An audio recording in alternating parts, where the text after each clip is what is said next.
ओम नमो भगवते वासुदेवाय। स्वागत है आप सभी का हमारे चैनल पर। आज की इस वीडियो में हम बात करने वाले हैं ज्येष्ठ मास की पूर्णिमा के बारे में। ज्येष्ठ महीने की पूर्णिमा किस दिन मनाई जाएगी, इस दिन के शुभ मुहूर्त क्या होंगे, चंद्रोदय का समय क्या होगा, राहु काल का समय क्या होगा, सभी के बारे में आज की इस वीडियो में हम बात करने वाले हैं। तो वीडियो के अंत तक अवश्य देखें और जानकारी अच्छी लगे, उपयोगी लगे, वीडियो पसंद आए, चैनल को लाइक, शेयर और सब्सक्राइब करें। तो शुरू करते हैं आज का वीडियो। सनातन धर्म में प्रत्येक तिथि किसी न किसी देवी देवता को समर्पित मानी जाती है। इसी प्रकार पूर्णिमा तिथि देवताओं को समर्पित मानी जाती है। जैसे अमावस्या तिथि पितरों के लिए है, ठीक उसी प्रकार पूर्णिमा तिथि देवताओं को समर्पित है। इस दिन पवित्र नदियों का स्नान, दान, सत्यनारायण की कथा, पूर्णिमा का महत्व, शिवालय में पूजन विशेष लाभकारी होता है। वैसे तो प्रत्येक पूर्णिमा अपने आप में खास होती है और अपना अलग महत्व रखती है, लेकिन ज्येष्ठ मास की पूर्णिमा तिथि अत्यधिक महत्वपूर्ण है। इस दिन दान करने से, विशेषकर जल का, छाते का, जूते का दान करने से कई प्रकार के कष्टों से छुटकारा मिलता है।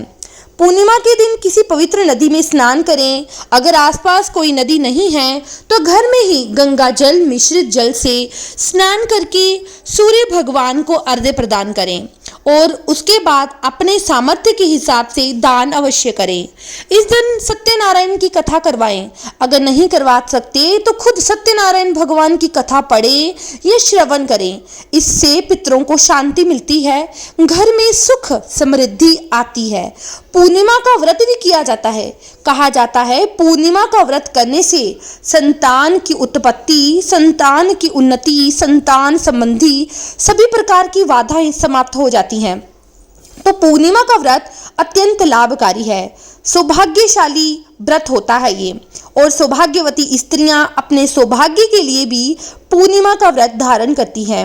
इसी दिन व्रती को सारा दिन व्रत रखने के बाद रात्रि में चंद्रमा को अर्घ्य देने के बाद ही व्रत का पालन करना चाहिए। कहा जाता है इस दिन चंद्रमा अपनी 16 कलाओं से युक्त होता है। तो इस दिन रात्रि में चंद्रमा को अर्घ्य देने के बाद कम से कम आधा घंटा या 10 मिनट चंद्रमा की रोशनी में अवश्य बैठना चाहिए। ऐसा माना जाता है कि पूर्णिमा के चंद्रमा की रोशनी में बैठने से शारीरिक और मानसिक रूप के कष्ट समाप्त होते हैं। अगर किसी को चर्म रोग है तो उसे भी चंद्रमा की रोशनी में अवश्य बैठना चाहिए। चंद्रमा को मन का कारक माना जाता है, तो जिसके संबंध माता पिता से ठीक नहीं या मन अशांत रहता है वो पूर्णिमा का व्रत करके चंद्रमा को अर्घ्य अवश्य दे। चंद्रमा को अर्घ्य देने के लिए एक लोटे में शुद्ध जल ले, उसमें थोड़ा सा कच्चा दूध मिलाएं, गंगा जल मिलाएं, चीनी मिलाकर इसके बाद अर्घ्य प्रदान करें।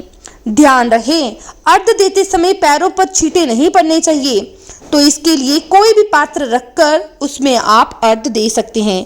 खीर भी पूर्णिमा के दिन बनाई जाती है। ऐसा माना जाता है कि पूर्णिमा के दिन खीर बनाकर उसमें मिश्री डालें। शक्कर ना डालकर मिश्री डालकर कुंवारी कन्याओं को भोजन कराने से, यानी कि खीर खिलाने से माता लक्ष्मी की कृपा प्राप्त होती है। हो सके तो पूर्णिमा के दिन खीर बनाकर कन्याओं को अवश्य बांटें। तो अगर बात संक्षेप में की जाए तो पूर्णिमा के दिन प्रातःकाल ब्रह्म मुहूर्त का स्नान, दान, सत्यनारायण की कथा और रात्रि में चंद्रमा को अर्घ्य और खीर बनाकर माता लक्ष्मी को भोग लगाना, अगर ये हम करते हैं तो निश्चित रूप से हमारे जीवन में सकारात्मकता, पॉजिटिविटी आती है और सभी प्रकार की जितनी भी बाधाएं होती हैं हमारे जीवन में वो सभी दूर हो जाती हैं। जितनी मनोकामनाएं हैं हमने मांगी हुई हैं वो पूरी होती हैं। तो पूर्णिमा के दिन ये काम हमें अवश्य करना चाहिए।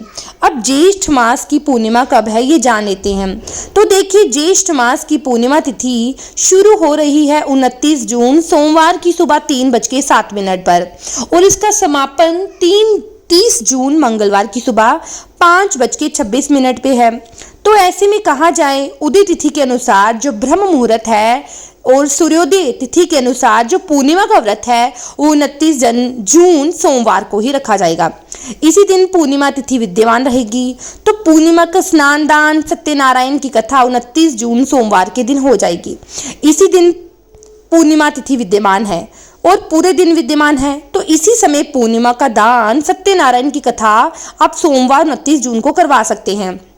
और 29 जून को ब्रह्म मुहूर्त का समय सबसे उत्तम माना जाता है और वह शुरू हो रहा है सुबह 4:12 से 5 बजे तक। अगर किसी वजह से आप समय पर स्नान नहीं कर सकते तो कम से कम 8 बजे से पहले आपको स्नान अवश्य कर लेना चाहिए। अभिजीत मुहूर्त होगा दोपहर 12:03 से लेकर 12:57 तक। यह मुहूर्त सत्यनारायण की कथा के लिए सबसे उत्तम माना जाता है। राहु काल का समय होगा सुबह 7:30 से 9 बजे तक, जो कि अशुभ समय होता है। इस समय कोई भी शुभ काम या नया काम करने से बचना चाहिए। चंद्रोदय का समय होगा रात्रि 7:16 पर।